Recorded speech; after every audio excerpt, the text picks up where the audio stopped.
Hi everyone, my name is Julie Stigmeyer and I work with the GSEP in writing support, and I'd like to share some tips with you today about how to get writing support, what we do, and then some basics about APA formatting.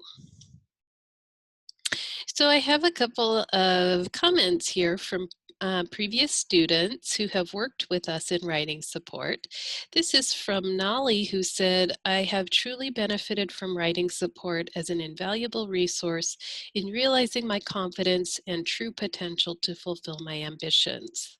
And then Pearl mentions that writing support helps improve my writing skills and perfect my paper from beginning to end.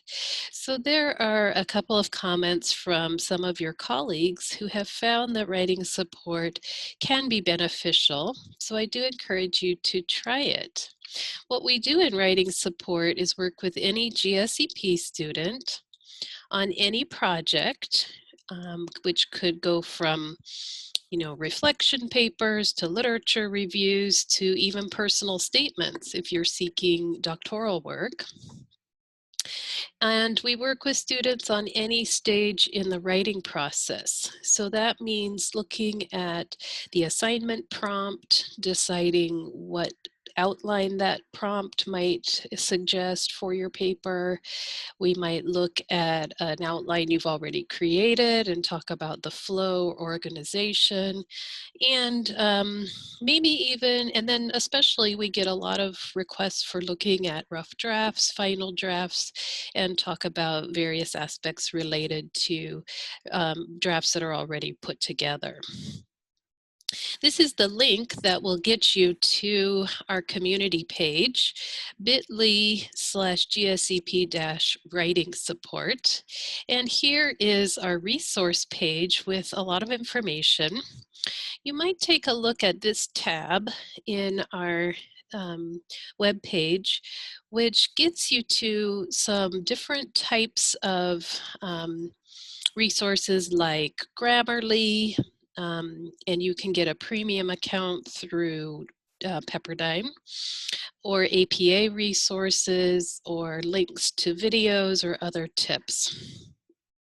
In order to set up an appointment for writing support, you would click on this orange button, and it will take you to this screen. Here you'll have to register for an account using your Pepperdine credentials. And then you'll get to this page, which will have you fill in your login information, and then you can choose from two different types of consultations. We can do a written feedback appointment for you, which is like it sounds. We would provide written feedback only using suggestions in the margins or comments at the end of your paper. That type of feedback does take a little more time, just so you know. Whereas a tutoring appointment, we would have a virtual synchronous meeting to discuss your paper. I suggest that you plan ahead, start your papers as soon as possible after receiving the assignment.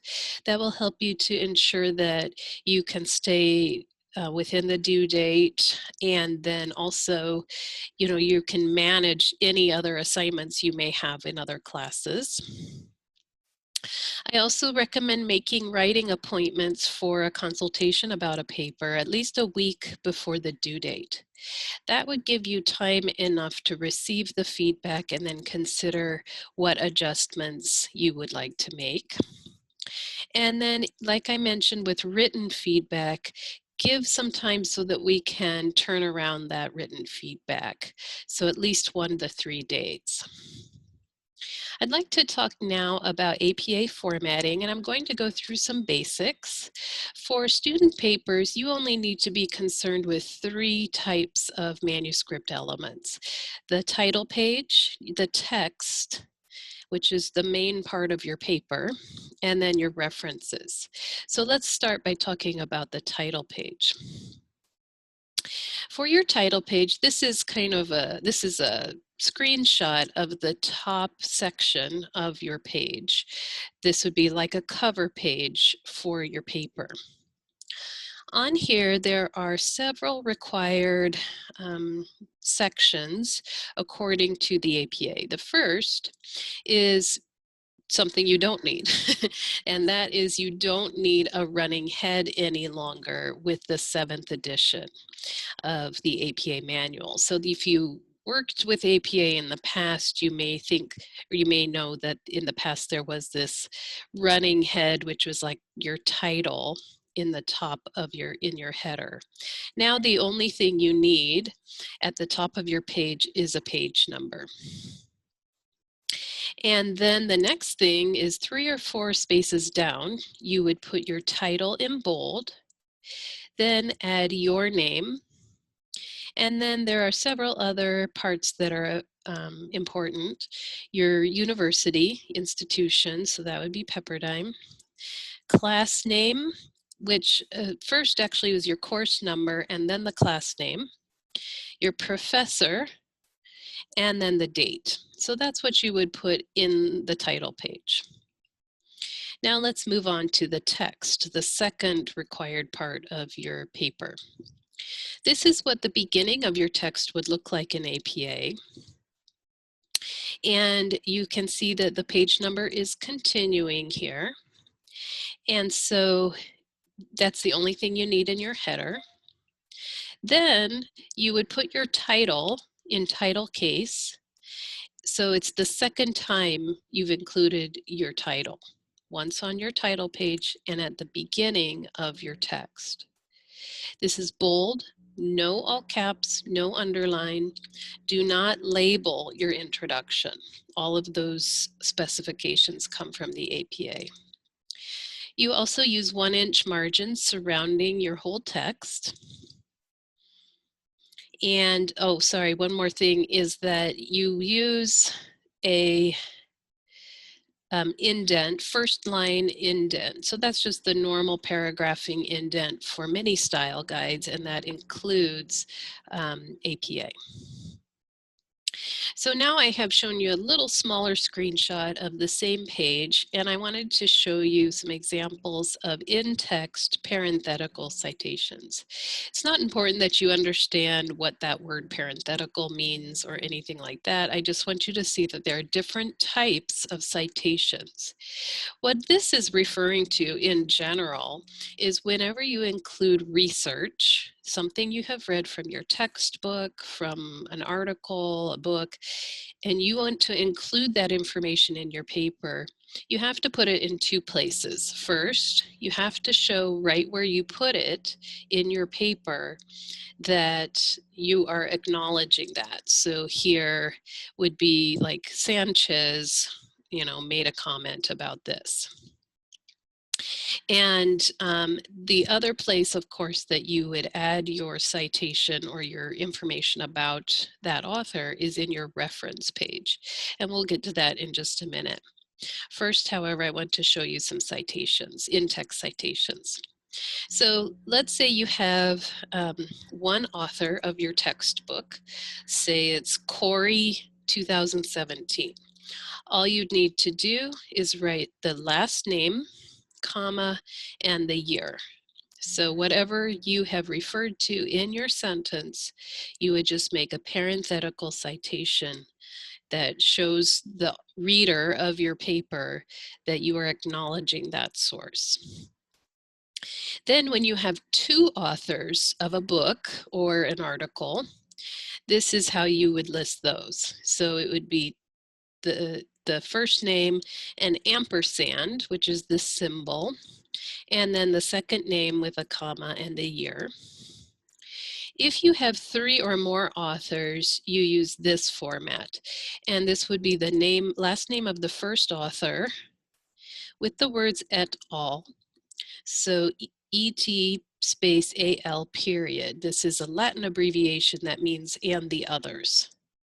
And then a comma with the year. So when we look at paraphrasing and quoting, I just want to review this type of writing skill because it comes into play with in-text citations.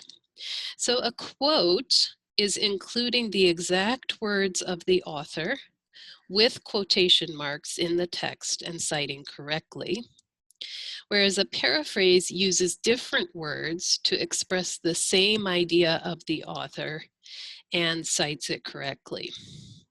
So the APA manual actually recommends paraphrasing most of the time and to quote sparingly. Part of the reasoning behind this is paraphrasing continues the text in your own voice. You can highlight the important points that the author made that fit within your subject matter a little easier.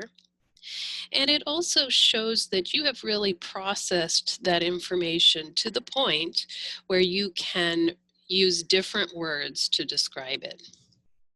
So the idea here is that you quote sparingly, and the reason I have 5 words listed there is because I've seen some professors' rubrics which say that you are not allowed to have more than 5 words quoted. So you're not going to use block quotes, which are like 40 words or more. If you use a quote that's only 5 words long, that means that you're going to paraphrase some of the information and then refer to that part of the quote that's really special, worded very specially or is, really unique in some way. So I want to show you the difference between this citation and this one. And the reason why I brought up that quoting and paraphrasing business is because you can see here with number 1, this is a direct quotation. And in that case, you also add a third element to your in-text citation, which is a page number. Whereas the second one is just a paraphrase. So this writer paraphrased this information from Vanguard and Hoover, read it, understood it, put it in their own words. And in that case, no page number is needed. So if I were to look at another type of citation, these would be called narrative citations. And like I said, parenthetical, narrative, it doesn't matter that you understand that term. What I do want you to understand though is that they are shown a little bit differently in your text. So in this case, we are referring to the names of the authors, Peniston and Kulkowski, within the body of your sentence, not in a parenthesis. So notice a couple of differences here. They come at the beginning of the sentence, usually, and then what happens is you put the parenthetical year directly after the author. So that means that whenever, and you can see the same thing down here, whenever you name the authors, the last names of the authors, it's like immediately think of a magnet or something where you immediately have to add that year. Okay, so it's like Velcro. So don't forget your year right next to the names of the authors. And you can see one other small difference here. If we look back here, remember that ampersand that was in the parentheticals, where here you write out the word and. So there's a lot of little fussy details, but you'll get the hang of it. Another difference you might notice here is this is a quotation, right? So we have to put the page number. But instead of adding author, year, and page number, we'll just put that reference to the page number at the end. You've already included this at the beginning of the sentence, so you don't need to include it again later. Okay, and then if we look at some samples, you can see here, number 1, Chapa and De La Rosa. Is this correct or not? And then we have number 2. I'll tell you the results in just a second. Holloway Friesian, 2019, page 38. You have to ignore my little cursor mark there after the 38. And then the last one, Vasquez and Comas Diaz, 2007. Well, 1 and 2 are actually incorrect, but number 3 is okay. Notice here, I use these examples partly because the names are I wouldn't say they're unusual, but they present some different types of options. Here we have a 3-part name that has spaces. That's fine. Do whatever the author, however the author spells the name is fine. And you might also see here is a hyphenated name. Perfect, no problem. But what's wrong with this one is this little comma here. We should not add the comma, remember, in this case on your in-text citations. Here, the problem is the fact that we put the page number when there's no quotation, so we could just stop it at the end of 2019. The last one is correct. Okay, the next thing I want to talk about within your body, so we went over on-text citations. It's kind of a hassle, but once you get all those little details, you'll figure it out. I want to talk a little bit about headings. So in APA, there are levels of headings, and you're like, what are you talking about? Well, a heading, as you know, is just like a title, like a mini title for a section. And when you have main or major sections in your paper, you would center them and bold them, and that's called your first level of heading. And technically your title is a first level of heading. But let's say you have 3 big sections in your paper, and this is the first section, progressive muscle relaxation. Well, in this case, you're going to center and bold that heading. And as the reader, I know, okay, here's a major section of the paper. So that gives me an immediate cue that, okay, here's a big section of information, great. Then you can have what I would expect later in the paper is there's probably going to be another major section, right? So this is progressive muscle relaxation. Maybe there would be something about meditation or some other type of physical type of guided imagery, something like that. And then if you have more than one subsection within this bigger section, you would use the second level of heading. And what that refers to is, it means that within progressive muscle relaxation, I have 2 or 3 other sections. So maybe I have features of progressive muscle relaxation, maybe benefits of this type of relaxation, and maybe drawbacks. So what that means is that this is telling me, again, this cue, okay, here's a subsection within this bigger section. So I really like using headings. As a reader, I read a lot of papers, and it's so helpful to have headings, because at a glance I can see where this student is going with the topic. So it's kind of like an outline within the body of your paper. So it helps your reader. It also helps you as a writer, because it ensures that if you've got this big section heading, you're going to make sure everything in that section applies to that topic. So that's all I want to say about the text. Now let me talk about the references just a little bit.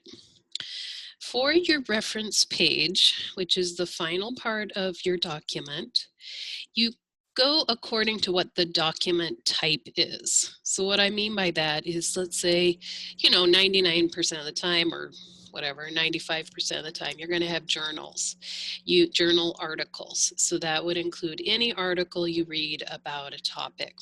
Maybe you have a book or a chapter of a book. Maybe you even look at lecture slides from your professor, or a film, or a TV episode, or a podcast. All of those are those are called the types of documents. So you need to know what type of document you're viewing, because that helps you figure out how to show it.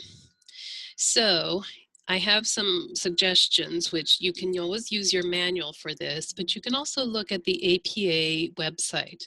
It's apastyle.apa.org, and there are some reference examples you can use. So I wanted to show you this one because it is the most common, which is a journal article. So you can see here, there are some different parts of this.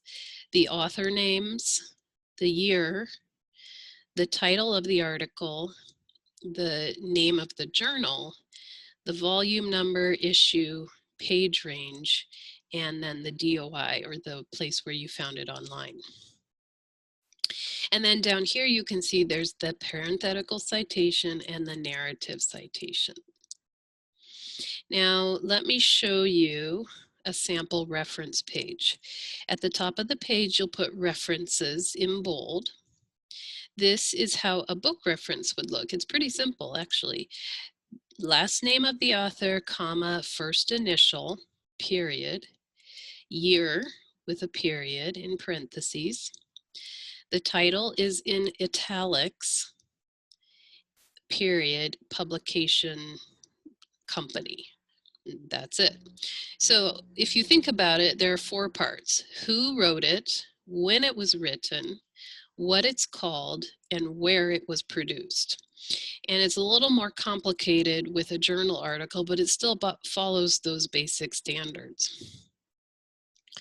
The other thing I want to you to notice about this book title is that we only capitalize the letter I, the first letter of the title. You might also have a situation like down here where you have a subtitle. A subtitle comes after a colon. And so you would also capitalize that.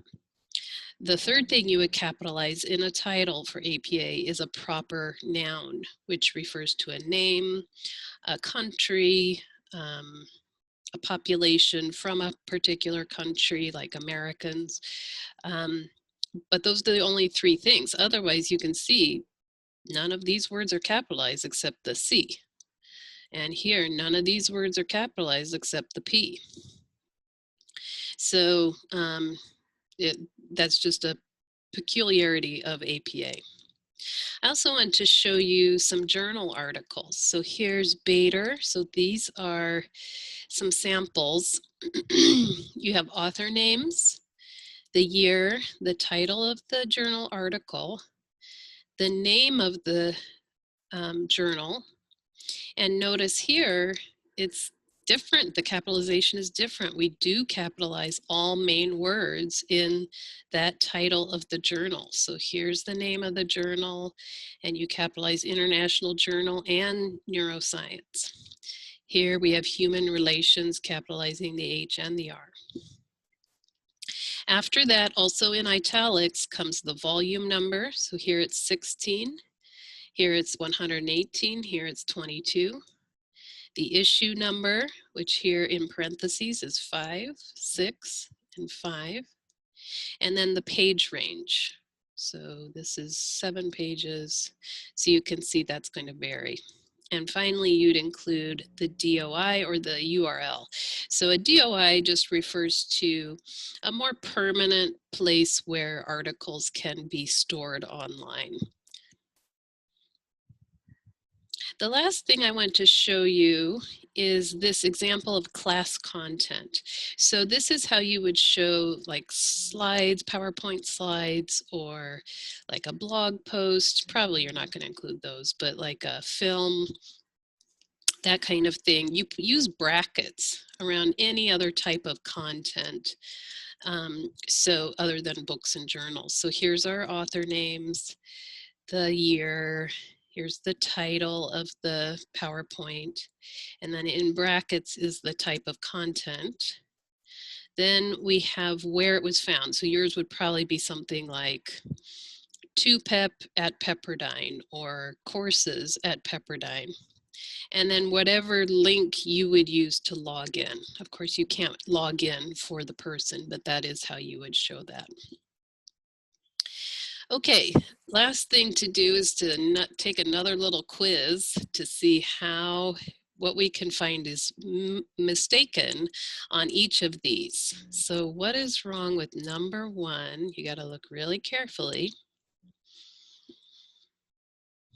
In number 1, we have Lightsley R. Albert Bandura and the Exercise of Self-Efficacy.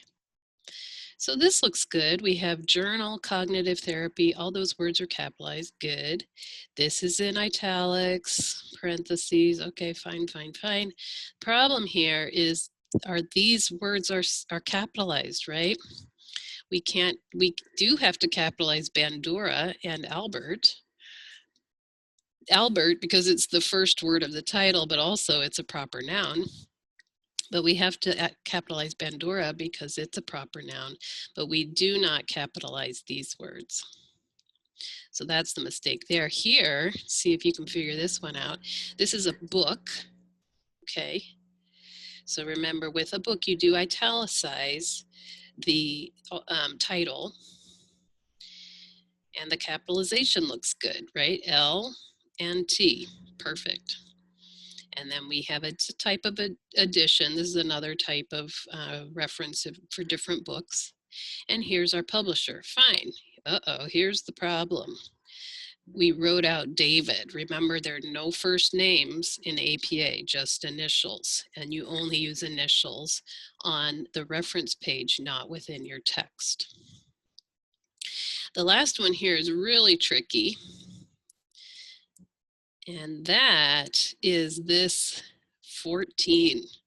So 14 is also italicized. So here we can see our 3 mistakes. Those capital letters, David is written out, and here should be italicized.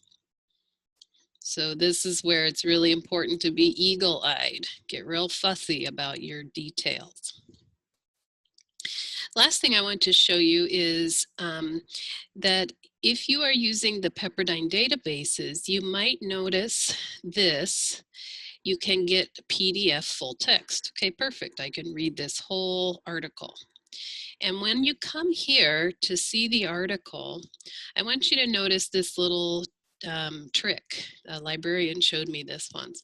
If you click on this golden page right here and hover over it, it says cite. And what that will do is give you different citation options. And so if I copy the APA version, it copied it like this. Okay, it doesn't look perfect, right? There's no hanging indent, which I forgot to mention. That means your left margin, your first line is at the left margin, and then everything else is indented. So that's messed up. Also, we don't have any italics, but there are a lot of things that look fine here. If I were to then set it up on my reference page, the only thing I really had to do was make sure it was in hanging indent like the others where this is indented. Then I had to italicize the name of the journal and the volume. That was it. So that can be a handy trick. This is our information for writing support. I do recommend that you get in touch for writing support appointments, find resources, talk with us about questions you may have. You can also search out the APA resources at their website, which is apastyle.org. Until next time, happy writing.